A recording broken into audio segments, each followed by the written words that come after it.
घराचं सौंदर्य, उपयुक्तता, कल्पकता, विज्ञान, परंपरा आणि आधुनिकता यांचा सुंदर संगम म्हणजे आर्किटेक्चर. एक चांगला आर्किटेक्ट केवळ इमारती उभारत नाही, तर तो रिकाम्या जागेतून ओळख आणि सौंदर्य निर्माण करतो. नमस्कार, मी प्रेम डायरीमध्ये आपलं स्वागत आहे. आज आपण अशा एका व्यक्तिमत्वाला भेटणार आहे ज्यानं हजारो विद्यार्थ्यांच्या कल्पनाशक्तीला दिशा दिली, असंख्य स्वप्नांना पंख दिले. ते व्यक्तिमत्व म्हणजे स्वराली सगरे मॅडम. आज आपण त्यांना भेटून त्यांचा जीवन प्रवास, त्याचबरोबर यशोदा आर्किटेक्चर कॉलेजविषयी माहिती जाणून घेणार आहोत. Good morning madam. Hello, good morning Prem, how are you? खूप छान एकदम. आज काय काम काढलं? आज मला आर्किटेक्चर या विषयावरती बोलायचं होतं, त्यासाठी आज आलो तुमच्याकडे. Sure, let's go.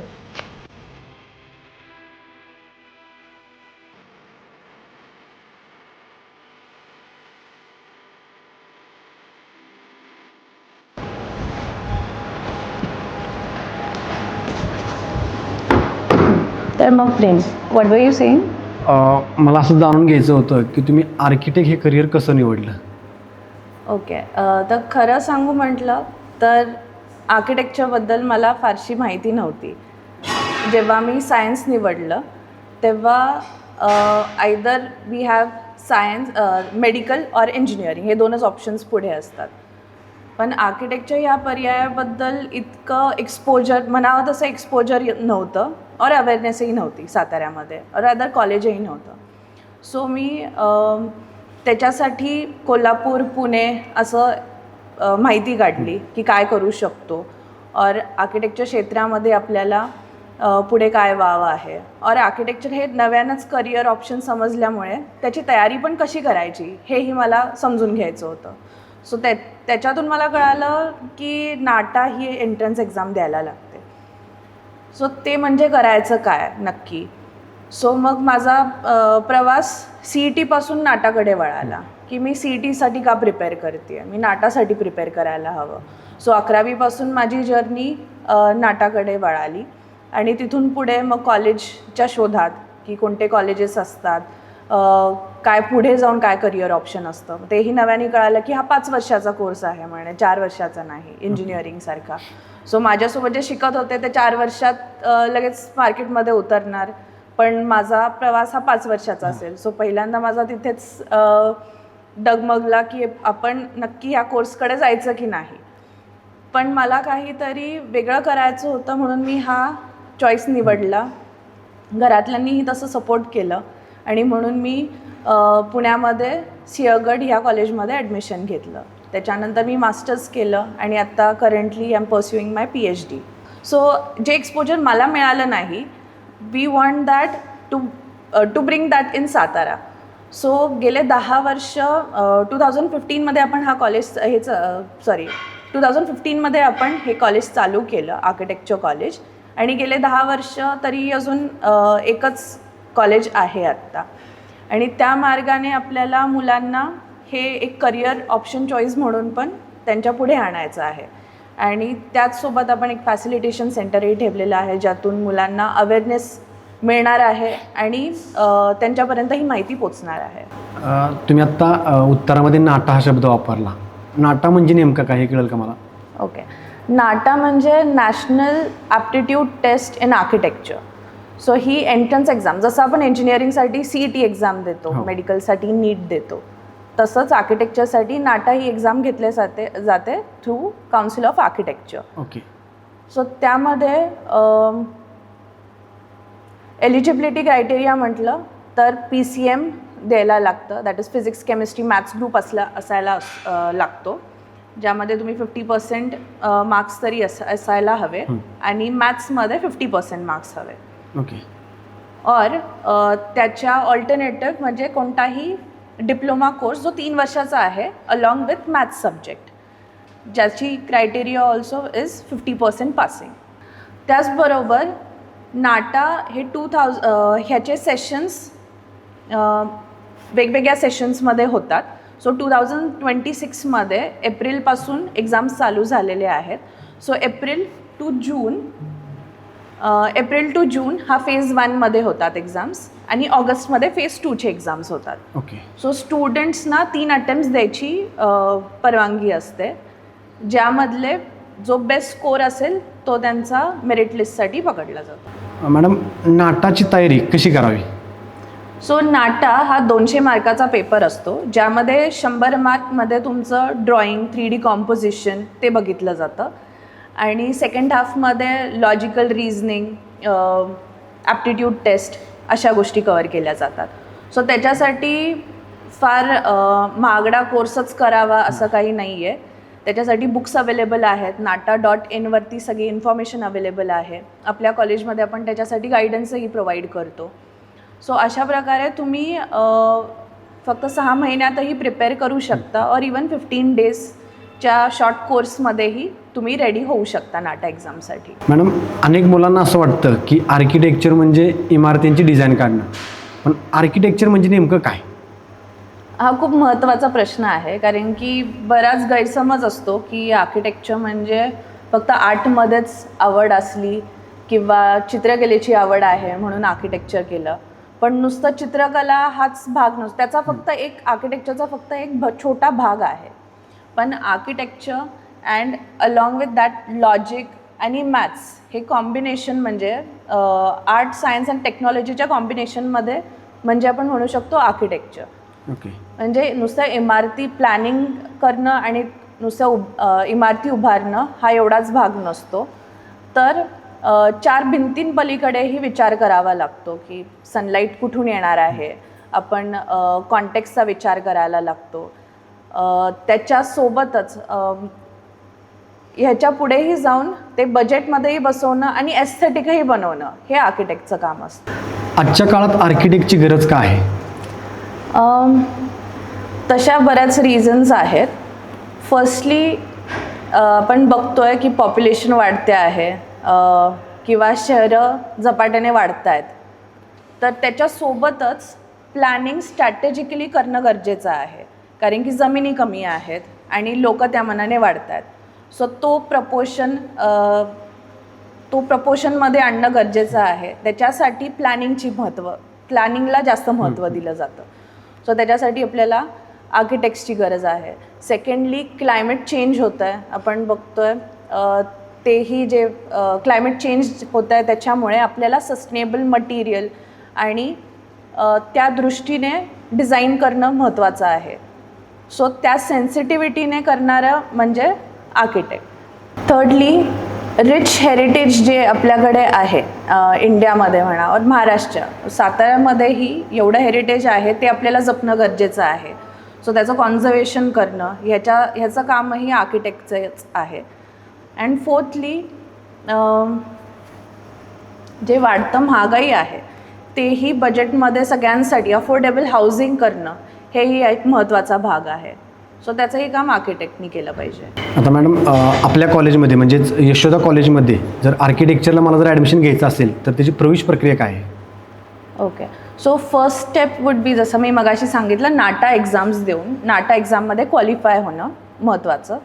Non-zero score असला पाहिजे आणि ते झाल्यानंतर तुम्ही ॲप्लिकेशन फॉर्म भरता. कॅप राऊंडमध्ये जसं इंजिनिअरिंगसाठी जी कॅप प्रोसिजर असते, सिमिलर टू दॅट तुम्ही कॅप राऊंड्समध्ये एंटर होता. मग मेरिट लिस्ट लागते आणि मेरिट लिस्टपासून डॉक्युमेंट्स व्हेरिफिकेशन, ती सगळी procedure similar to other courses ते सगळं होतं. आणि त्याच्यानंतर कॉलेजची निवड आणि ह्या सगळ्या गोष्टी आणि कॅप 1, 2, 3 या स्टेप्समधून तुम्हाला जायला लागतं. आणि ह्या सगळ्याची पूर्ण गायडन्स तुम्हाला कॉलेजमधून मिळणार.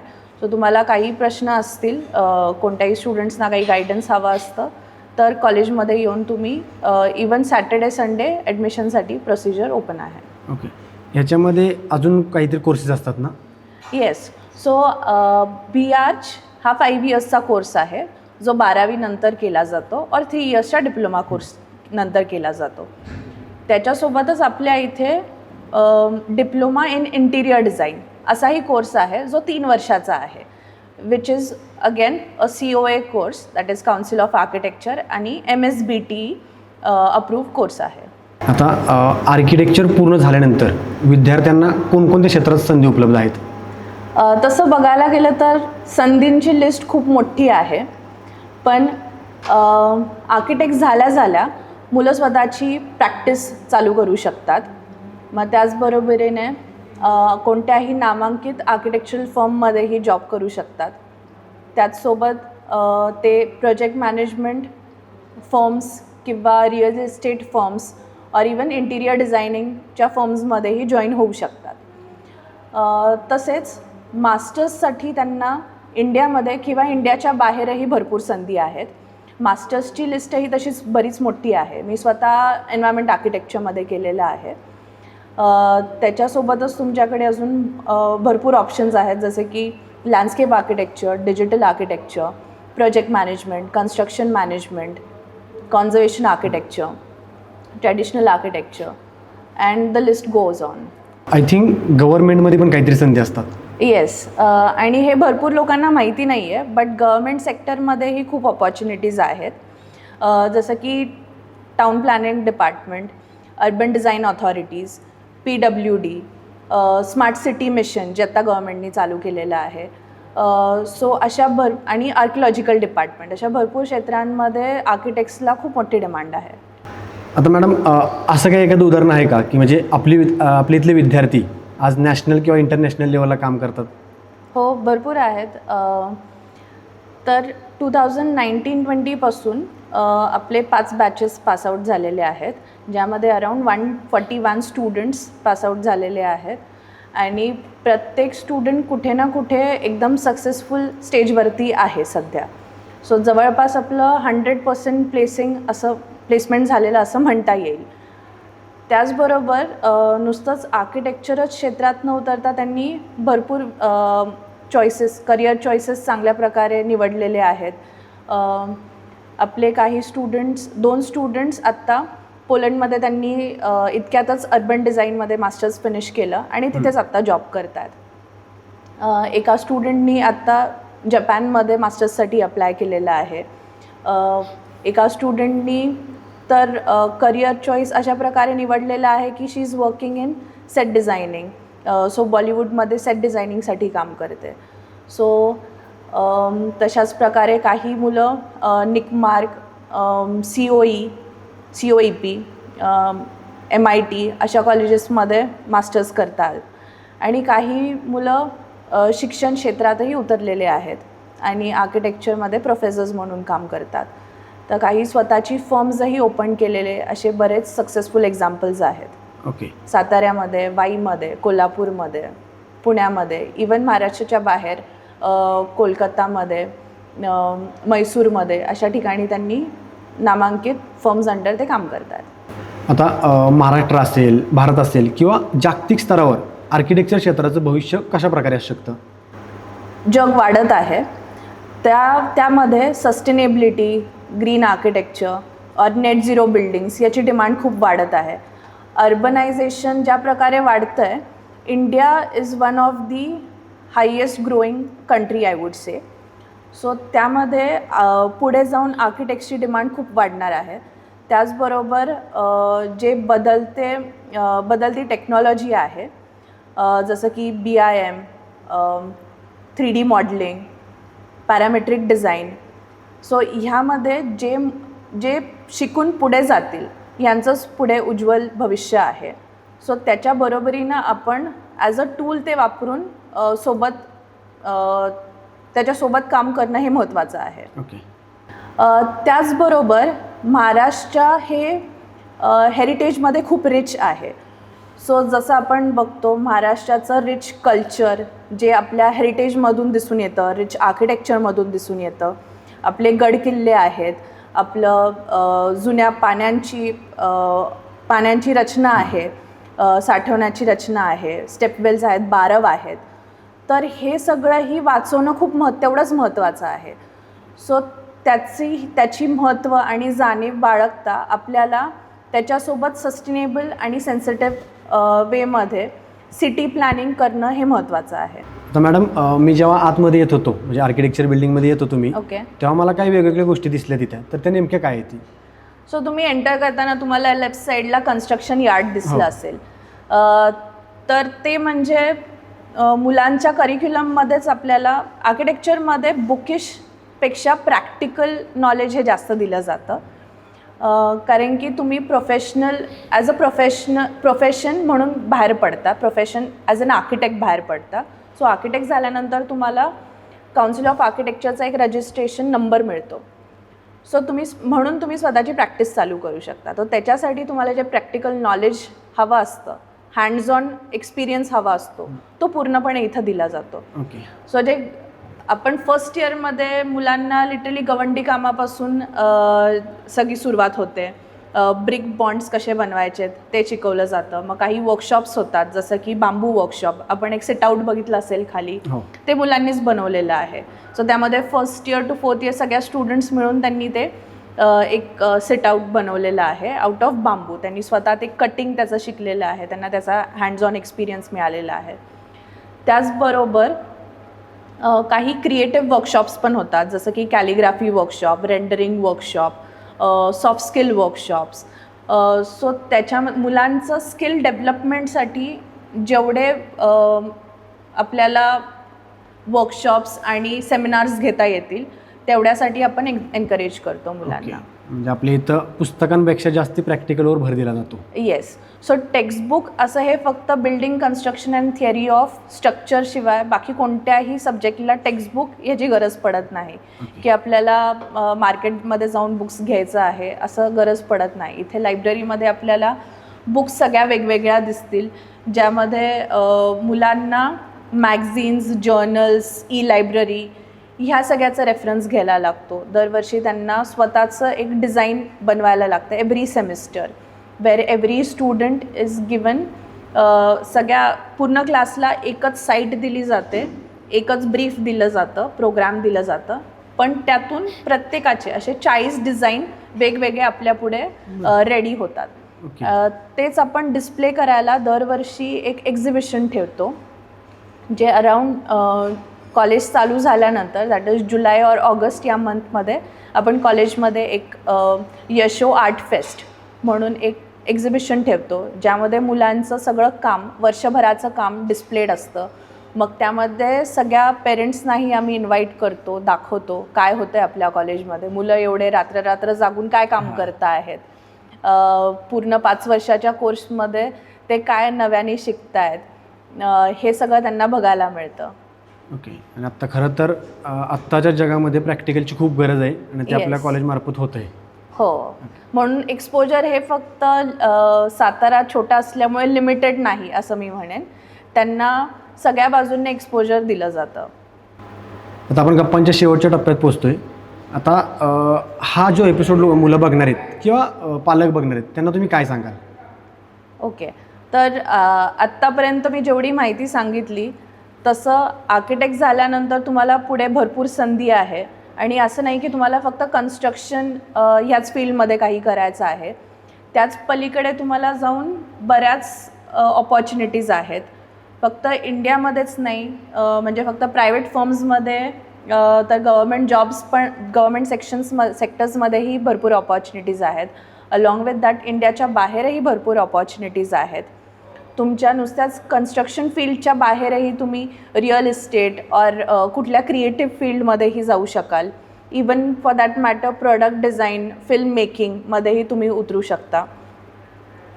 तसेच पालकांचे काही असेही प्रश्न असतात की स्पेशली जे मुलींचे पेरेंट्स आहेत त्यांना हा प्रश्न पडतो की मुली ह्या फील्डमध्ये पुढे जाऊन काय करू शकतील. तर त्यांना मी हे सांगू इच्छिते की आपल्या इथे मोर दॅन 50% मुलीच आहेत आणि त्या प्रत्येकजण कुठे ना कुठे प्लेस्ड आहे. सो ॲज पर अस आम्ही स्टुडंट्सना, प्रत्येक स्टुडंटला नुसतंच admission, starting from admission guidance to त्यांची प्लेसमेंट आणि त्यांची जॉब ऑपॉर्च्युनिटीज काय मिळतील, तर त्यांना गायडन्स, मास्टर्ससाठी जायचं असेल तर PGTA और इंटरनॅशनली जायचं असेल तर काय एक्झाम्स द्यावे लागतात, काय करावं लागतं, तिथपर्यंत आम्ही त्यांना सपोर्ट करतो आणि गायडन्स देतो.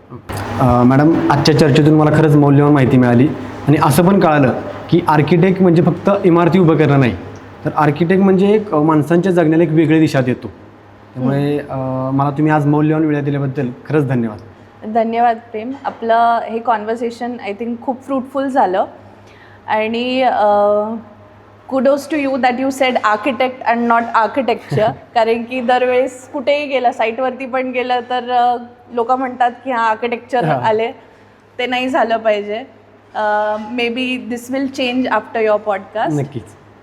आणि मी स्टुडंट्स आणि पेरेंट्स जे बघतात त्यांना मी हे सांगू इच्छिते की ज्यांना क्रिएटिव्हिटी आणि ज्यांना माणसांना आणि माणसांच्या घरांना दिशा द्यायची असेल त्यांच्यासाठी हे अतिउत्तम फील्ड आहे. आणि आपण यशोदामध्ये नुसतंच डिग्री देत नाही तर जबाबदार व्यक्तिमत्वही घडवतो. ओके. सो त्या सर्वांसाठी आर्किटेक्चर इवन यशोदाचे दरवाजे ओपन आहेत, ॲडमिशन्स ओपन आहेत. तुम्हाला कधीही इन्क्वायरीसाठी यायचं असेल तर इवन सॅटर्डे संडेज आपलं कॅम्पस ओपन आहे. ओके. तर मित्रांनो, आज आपण यशोदा आर्किटेक्चर कॉलेजच्या स्वराली मॅडमबरोबर गप्पा मारल्या आणि त्यांच्याकडून खरंच महत्त्वपूर्ण माहिती मिळाली. आज आपण इथेच थांबूया आणि पुन्हा भेटूया प्रेम डायरीतील नवीन पानावरती. तोपर्यंत आनंदी राहा आणि आनंदी जागा.